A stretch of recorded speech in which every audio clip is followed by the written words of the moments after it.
کے ساتھ ہو۔ انجیل مقدس بمطابق مقدس متی۔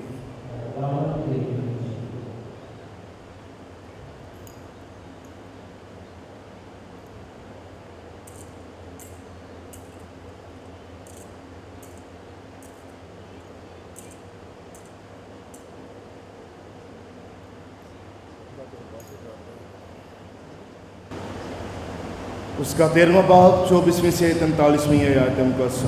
ایک دن یسوع نے ایک تمثیل لوگوں کے سامنے پیش کر کے کہا کہ آسمان کی بادشاہی اس آدمی کی مانند ہے جس نے اچھا بیج اپنے کھیتوں میں بویا، لیکن جب لوگ سو گئے تو اس کا دشمن آیا اور گیہوں میں زوان بو کر چلا گیا۔ جس وقت پتے نکلے اور بالیں نکلی تب زوان بھی ظاہر ہوا۔ گھر کے مالک سے غلاموں نے آ کر کہا، اے صاحب، کیا تو نے کھیت میں اچھا بیج نہ بویا تھا؟ پھر زوان کہاں سے آ گیا؟ اس نے ان سے کہا، کسی دشمن نے یہ کیا ہے۔ تب غلاموں نے اس سے کہا کہ تو کیا چاہتا ہے کہ ہم جا کر اسے جمع کریں؟ مگر اس نے کہا، نہیں، ایسا نہ ہو کہ جب تم زوان کو جمع کرو تو اس کے ساتھ گیہوں بھی اکھاڑ لو۔ کٹائی کے دن تک دونوں کو اکٹھا بڑھنے دو، کہ میں کٹائی کے وقت کاٹنے والوں سے کہہ دوں گا کہ پہلے زوان جمع کر لو اور جلانے کے واسطے اس کے گٹھے باندھ دو، مگر گیہوں میرے گتے میں جمع کر دو۔ اس نے ایک اور تمثیل ان کے سامنے پیش کر کے کہا، آسمان کی بادشاہی رائی کے دانے کی مانند ہے جسے کسی آدمی نے لے کر اپنے کھیت میں بو دیا۔ وہ سب بیجوں سے چھوٹا تو ہے، لیکن جب بڑھ جاتا ہے تو سب ترکاریوں سے بڑا اور ایسا پودا ہو جاتا ہے کہ آسمان کے پرندے آ کر اس کی ڈالیوں پر بسیرا کرتے ہیں۔ اس نے ایک اور تمثیل انہیں سنائی کہ آسمان کی بادشاہی اس خمیر کی مانند ہے جسے کسی عورت نے لے کر 3 سا آٹے میں ملا دیا، یہاں تک کہ وہ سب خمیر ہو گیا۔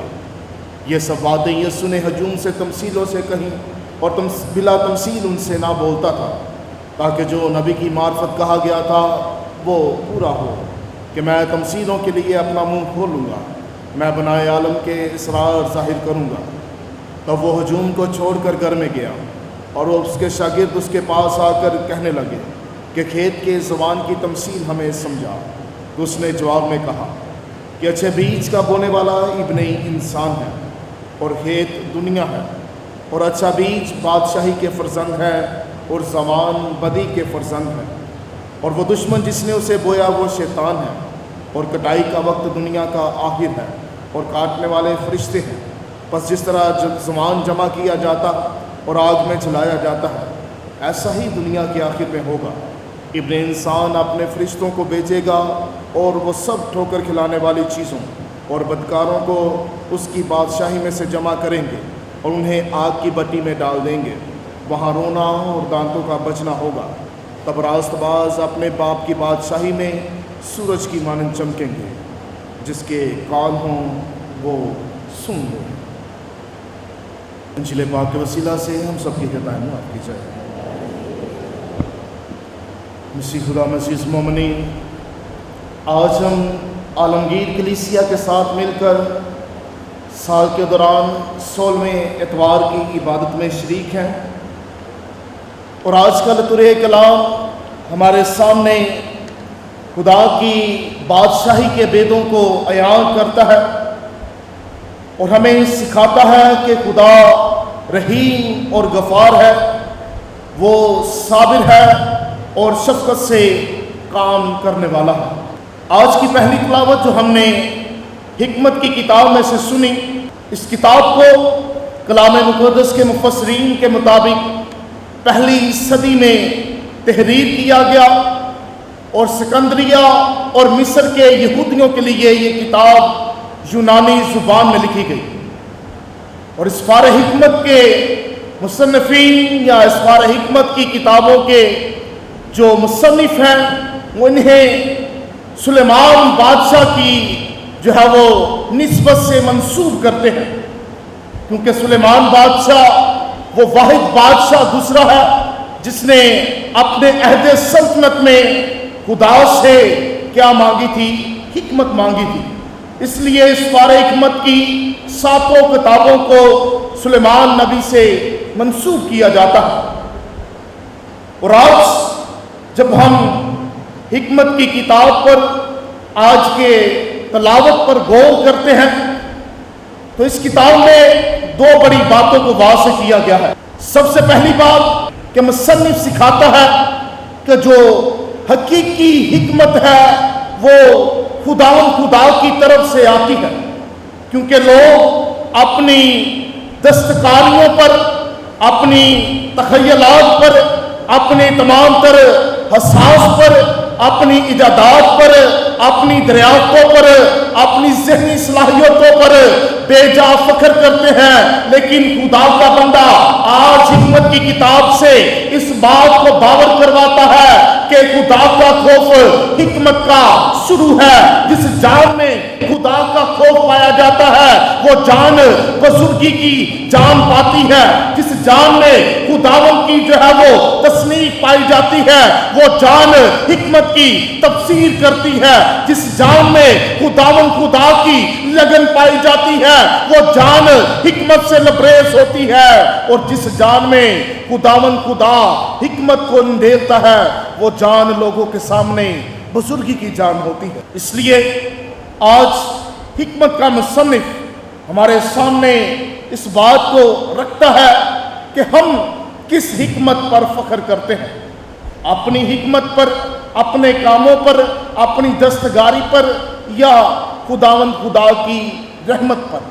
اور عزیز مومنین، آج کا جو اقتباس ہمارے سامنے رکھا گیا اس میں یونانی مکتبہ فکر کو عیاں کیا گیا ہے کہ وہ یہودی جو سکندریہ اور مصر میں رہتے تھے وہ یونانیوں کی طرح اس بات پر جو ہے وہ متفق ہو گئے تھے کہ خدا جو ہے وہ لوگوں پر غضب ڈالنے والا خدا ہے، کیونکہ یونانیوں کی جو زندگی ہے وہ بے شمار خداؤں کی پوجا اور پرستش سے گری ہوئی تھی، اور یونانی اس روئے زمین پر آسمانی مخلوقات کو بھی خدا مانتے تھے، زمینی مخلوقات کو بھی خدا مانتے تھے۔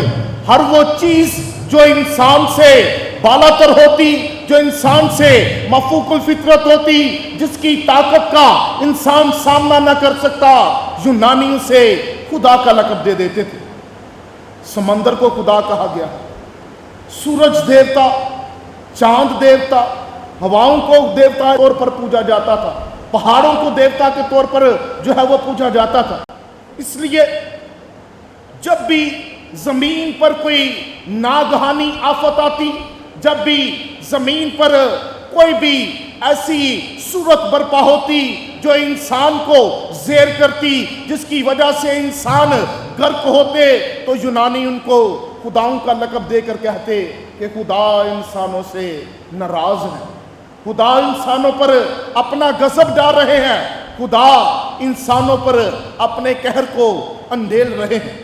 لیکن آج کی تلاوت اس بات کا غمازی ٹھہرتی ہے کہ خداوند خدا کا بندہ اس بات کو ظاہر کرتا ہے کہ خدا اپنے بچوں پر شفقت کرنے والا خدا ہے، وہ شفقت میں غنی اور قہر میں دھیما خدا ہے، وہ رحمت سے لبریز خدا ہے، وہ محبت سے ملوث خدا ہے، وہ حکمت کے سوتوں کو ہم پر اندھیلنے والا خدا ہے، وہ مہربانی میں فیاضی سے اور اپنی تمام تر وفاداری میں لا تغیر خدا ہے، وہ رحمتوں سے بڑا خدا ہے، رحمتوں کے سوتے اس سے پھوٹتے ہیں، رحمتوں کے چشمے اس سے جاری ہوتے ہیں، وہ اپنے بچوں پر شفقت کرنے والا خدا ہے، اور اس بات کو ظاہر کرتا ہے کہ قوموں کے خدا ہو سکتا ہے لوگوں پر غضب اندھیلے، لیکن ہمارا خدا اپنے بچوں پر رحمت کو اندھیلتا ہے۔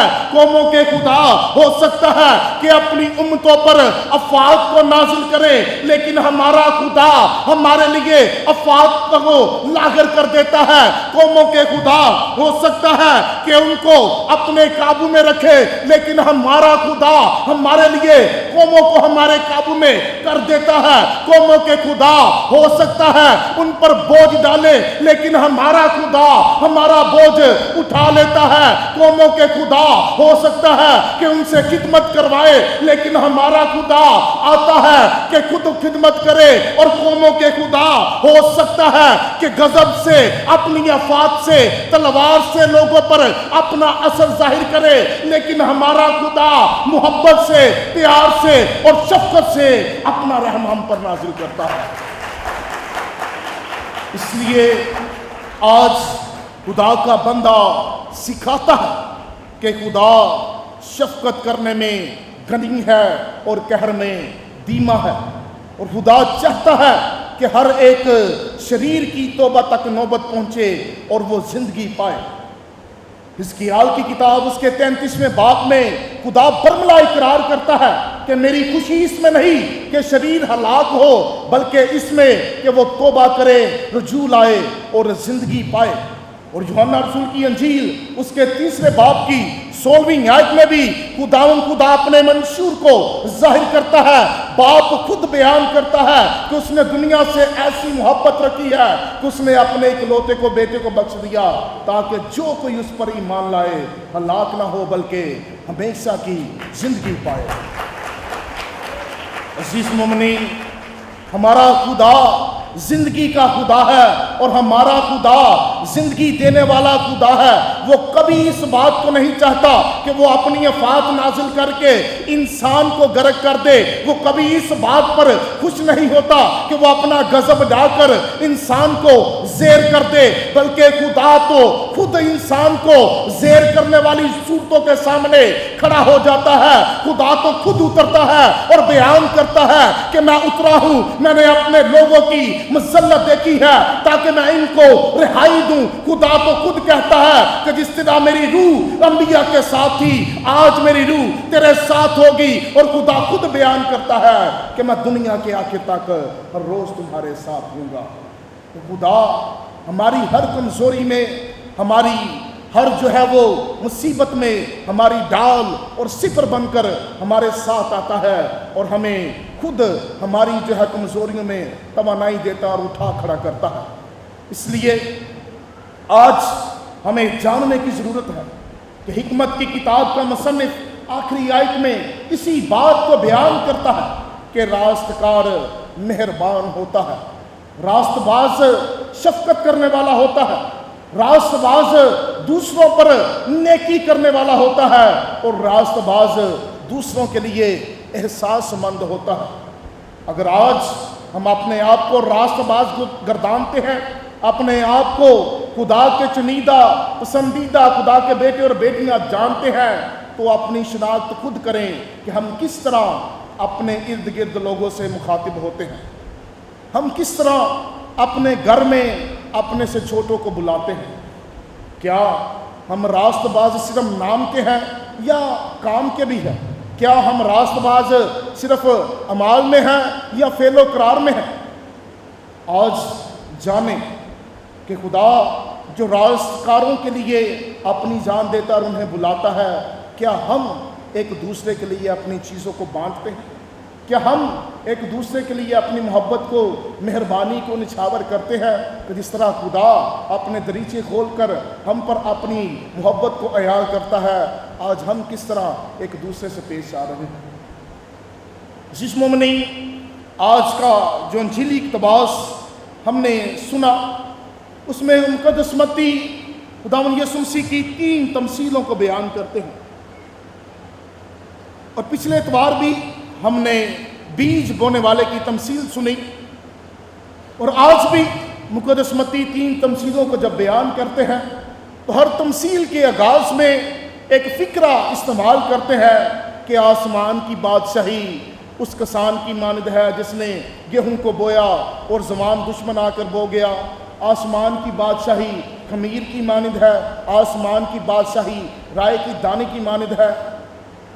آج جب ہم مقدس متی کی انجیل کا مطالعہ کرتے ہیں تو مقدس متی اپنی انجیل یہودیوں کے لیے تحریر کرتے ہیں۔ ان کے حاضرین، سامعین، ناظرین جو ہیں وہ یہودی مکتبہ فکر کے لوگ ہیں، وہ یہودی روایات کو سمجھنے، پہچاننے اور جاننے اور ماننے والے لوگ ہیں۔ مقدس متی کے جو سامعین ہیں، مقدس متی کو سننے والے لوگ جو ہیں وہ یہودی فن و شناس سے مخاطب لوگ ہیں۔ مقدس متی کے ارد گرد لوگ جو ہیں وہ یہودی فقہ الحواس سے متعارف کیے گئے لوگ ہیں۔ اس لیے مقدس متی جانتا ہے کہ یہودیوں کے لیے خدا کا نام لینا کس قدر ناگزیر ہے، خدا کا نام لینا کس طرح ان پر گراں گزرتا ہے۔ اس لیے مقدس متی خدا کی بادشاہی کا ذکر نہیں کرتا بلکہ آسمان کی بادشاہی کا ذکر کرتا ہے، کیونکہ یہودی اس بات کو جانتے ہیں کہ ہم ناپاک ہونٹوں والی قوم ہے اور ناپاک زمین پر رہتے ہیں، ہم ناپاک لوگ ہیں۔ اس لیے ہماری زبان خدا کی پاک اور پوتر ذات کو پکارنے کے لائق نہیں، اس لیے وہ خدا کی صفات سے، خدا کی خاصیتوں سے، خدا سے مخاطب ہوتے ہیں۔ آج بھی یہودی جب خدا کو بلاتے ہیں تو وہ ادونائی، الشدائی یا یہوہ یری کے نام سے پکارتے ہیں۔ آج وہ ہماری طرح خدا کو باپ کہہ کر نہیں پکارتے، آج وہ ہماری طرح خدا سے ہم کلام نہیں ہوتے بلکہ خدا کی صفات سے خدا کو جانتے ہیں، کیونکہ وہ اس بات پر ایمان رکھتے ہیں کہ ہم خدا کی جو ہے وہ اپنی زبان سے نام لینے کے قابل نہیں ہیں۔ اس لیے مقدس متی خدا کی بادشاہی کو آسمان کی بادشاہی سے مشابہت دیتا ہے تاکہ میرے جاننے والے کسی دل گزاری سے نہ گزریں بلکہ کلام کو اچھے طریقے سے سمجھ سکیں۔ اور آج جب ہم ان تماثیل پر غور کرتے ہیں تو یہ تینوں تماثیل ایک ہی عنوان کو اور ایک ہی مقصد کو ظاہر کرتی ہیں کہ خدا صابر ہے، وہ تحمل کے ساتھ اور انتظار کے ساتھ اپنے بچوں پر رحم کرتا ہے۔ آج کی دو تمثیلیں بڑی قابل بیان ہیں اور جن پر ہم غور کریں گے۔ پہلی تمثیل زبان کی تمثیل ہے۔ زبان ہوتا کیا ہے؟ ڈینڈلز یا ویلز ہوتے کیا ہیں؟ جب بھی گندم یا گیہوں بویا جاتا ہے تو گیہوں کا اور زوان کا فرق سمجھ نہیں آتا۔ جب وہ چھوٹے ہوتے ہیں ان کی ساکھ، ان کی بناوٹ، ان کی رنگت، ان کا قد ایک سا ہوتا ہے۔ اس لیے جب کسان کے غلام اس کے پاس آتے ہیں کہ اگر تو حکم دے تو ہم اس زوان کو اکھاڑ دیں، تو خداوند یسوع مسیح بیان کرتے ہیں کہ کسان انہیں منع کرتا ہے کہ نہیں، انہیں اکھاڑنا نہیں، ہو سکتا ہے کہ تم زبان سمجھ کر کہیں گیہوں کو نہ اکھاڑ دو۔ شش مومنی، خداوند خدا آج کی اس تمثیل سے ہمیں مہلت دیتا ہے کہ جس طرح زبان کو بڑھنے دیتا ہے اس کو اسی طرح پانی لگاتا ہے، اس پر اپنی بارش اور دھوپ کو چمکاتا ہے تاکہ وہ تر و تازہ لگے، تاکہ وہ جان پکڑے۔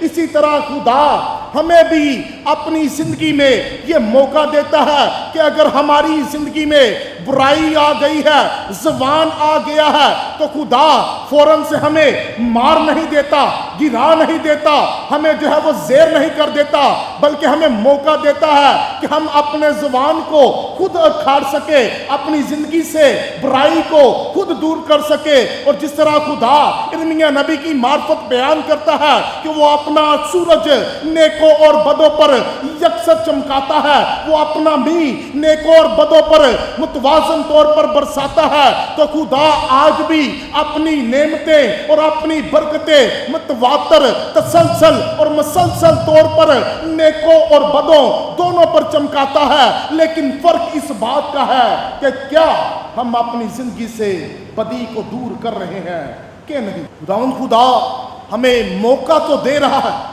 ہمیں اس بات کی قوت تو دے رہا ہے کہ ہم اپنے زبان کو دیکھ سکے، سمجھ سکے، پہچان سکے، لیکن کیا ہم اپنے زبان کو اکھاڑ کر آگ میں دھکیلتے ہیں یا اس کو ابھی تک اپنے ساتھ جوڑے ہوئے ہیں۔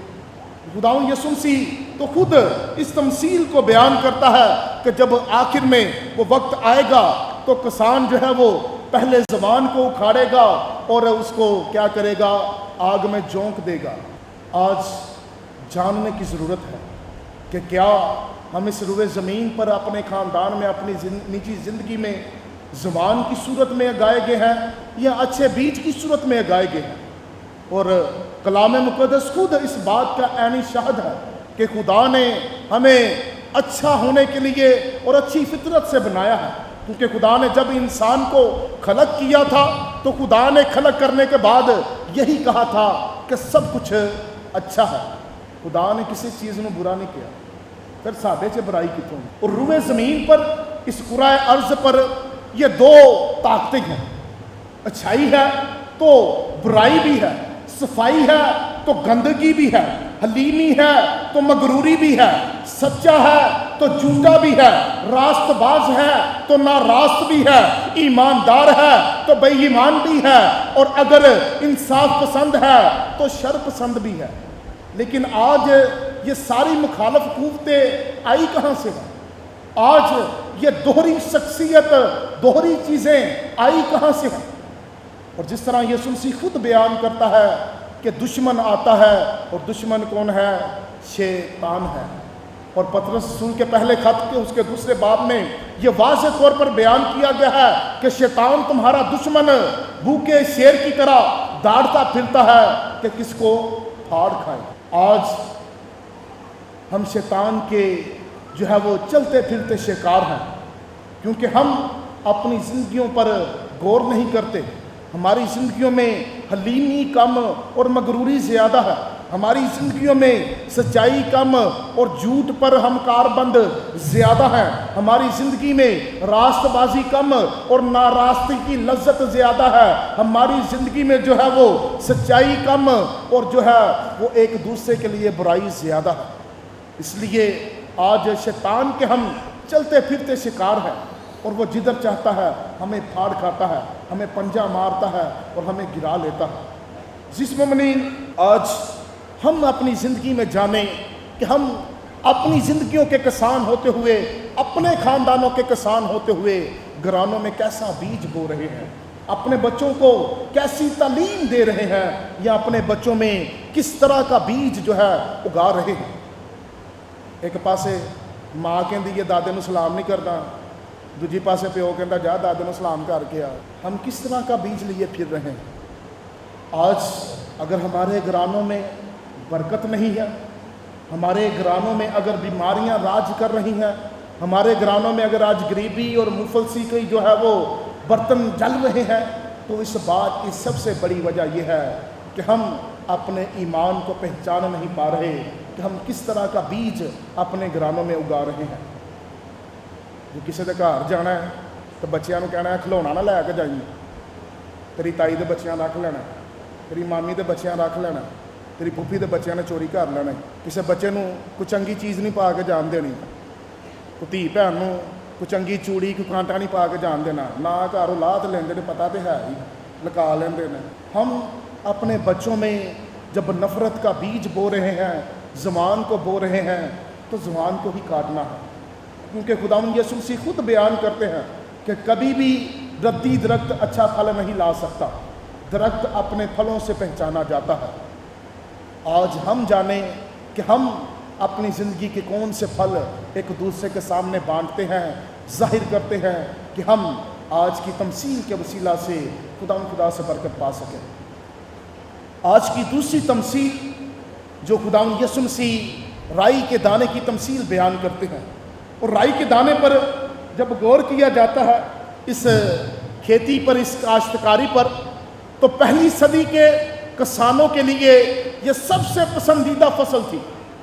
کیوں؟ اس کی چند خاصیتیں ہیں۔ کیونکہ یہ بیج چھوٹا ہوتا ہے، تھوڑی جگہ لیتا ہے اور زیادہ پھل دیتا ہے۔ اس کو اگنے میں تھوڑا وقت لگتا ہے، 50 تو 60 تو 70 دنوں دے وچ پودا تیار ہو جاتا ہے۔ کسان کو اتنی محنت نہیں کرنی پڑتی۔ اس بیج کے لیے کسان کو دن اور رات کھیتوں میں بیٹھنا نہیں پڑتا۔ یہ جدھر بھی جگہ ملے، چاہے پتھریلی جگہ پر تھوڑی زمین مل جائے، چاہے نرم زمین ملے، چاہے زرخیز زمین ملے، جہاں بھی سے تھوڑی جگہ مل جائے یہ جڑ پکڑ لیتا ہے اور اس کی جڑ مضبوط ہوتی ہے، گرمی سردی کو برداشت کرتی ہے، اس کی امیونٹی سسٹم قوت مدافعت تھوڑا زیادہ ہوتا ہے۔ اس لیے یہ پودا جو ہے وہ کسانوں کی جو ہے وہ پسندیدہ فصل ہوتی تھی، ہر ایک کسان اس فصل کو اگاتا تھا کیونکہ یہ وقت میں تھوڑی اور مال و متاع میں بھی زیادہ ہوتی تھی۔ آج یسوع مسیح بھی جب ہماری زندگیوں میں رائی کے دانے کی مثال پیش کرتا ہے تو وہ ہمیں بھی یہی سکھاتا ہے کہ ہم اپنی زندگی میں چھوٹا کام کر کے بڑا انجام پا سکتے ہیں، چھوٹا ایمان رکھ کر بڑے معجزات پا سکتے ہیں، چھوٹا سا عمل کر کے بڑی برکت پا سکتے ہیں۔ عزیز مومنین، جب یسوع مسیح ہمارے ایمان کو تشبیہ بھی دیتا ہے تو رائی کے دانے کی مانند دیتا ہے۔ وہ کہتا ہے کہ اگر رائی کے دانے کی مانند تم میں ایمان ہے تو اس پہاڑ سے کہو کہ اکھڑ کر جا کے سمندر میں جا پڑ، تو یہ ایسا ہی ہوگا، کیونکہ رائی کے دانہ چھوٹا ہے لیکن ایمان میں، معجزات میں، کام میں، انجام میں بڑا ہے۔ آج خداوند یسوع مسیح اس تمثیل کے وسیلہ سے ہمیں بھی یہی سکھاتا ہے کہ ہم اپنی زندگی میں تھوڑا سا ایمان رکھ کر خدا کے مذہب سے، خدا کے کہن سے بڑی بڑی برکتیں پا سکتے ہیں۔ آج ہم بھی اپنے گرانوں میں کلام کا تھوڑا سا بیج بو کر ہر ایک بیماری پر فوقیت پا سکتے ہیں، ہر ایک لعنت کو نجاست میں بدل سکتے ہیں، ہر ایک بیماری کو توانائی میں بدل سکتے ہیں، ہر ایک گرانے سے نشے کی لعنت کو دور کر سکتے ہیں، ہر ایک زندگی میں تندرستی کو بحال کر سکتے ہیں، ہر ایک جان میں خدا کے کلام کو بو کر 30، 60 اور 100 گنا پھل پا سکتے ہیں۔ لیکن جو ہے وہ لمحہ فکریہ اس بات کا ہے کہ کیا ہم رائی کے دانے جتنا ایمان رکھتے ہیں؟ کیا ہم اپنی زندگی میں تھوڑا سا بھی ایمان رکھ کر معجزات کا جو ہے وسیلہ بن سکتے ہیں؟ کیونکہ خداوند یسوع مسیح خود بیان کرتا ہے کہ ایمان جو ہے وہ معجزات کا موجب ہے۔ اگر آج ہمارے گرانوں میں برکتیں رکی ہوئی ہیں، معجزات رکے ہوئے ہیں، تو سب سے پہلے اپنے ایمان کو جانچیں کہ ہم کس طرح کا ایمان رکھتے ہیں۔ اگر آج ہمارے گراموں میں بچے والدین کے نافرمانبردار ہیں تو یہ بات جانیں کہ ہم کس ایمان سے اپنے بچوں کے لیے دعا کر رہے ہیں۔ آج ہمارے خاندانوں میں اگر نوکریاں نہیں، بے روزگاری ہے، تو جانیں کہ ہم کس نیت کے ساتھ، کس ایمان کے ساتھ خداوند کے پاس آتے ہیں، کیونکہ خدا تو خود بیان کرتا ہے کہ تو رائی کے دانے سا بھی ایمان رکھ تو تو سمندر سے کہے گا تو وہ بھی اپنی جگہ سے ہل جائے گا۔ خدا تو ہمارے ایمان کے وسیلہ سے آسمان کو کھول دیتا ہے، زمین کا سینہ پھاڑ دیتا ہے۔ پھر یہ نوکریاں، یہ بیماریاں کیا ہے؟ خدا ہمارے لیے سب کچھ کرنے پر قادر ہے، لیکن ہمارا ایمان کیا ہے؟ آئیں آج خدا کے کلام کے وسیلہ سے اپنے ایمان کو بڑھائیں، اپنی زندگی میں اپنے بیج کی شناخت کریں اور اسی بیج کو پروان چڑھاتے ہوئے خدا 30، 60 اور 100 گنا پھل لائیں۔ اسی ہمارے خداوند کے وسیلہ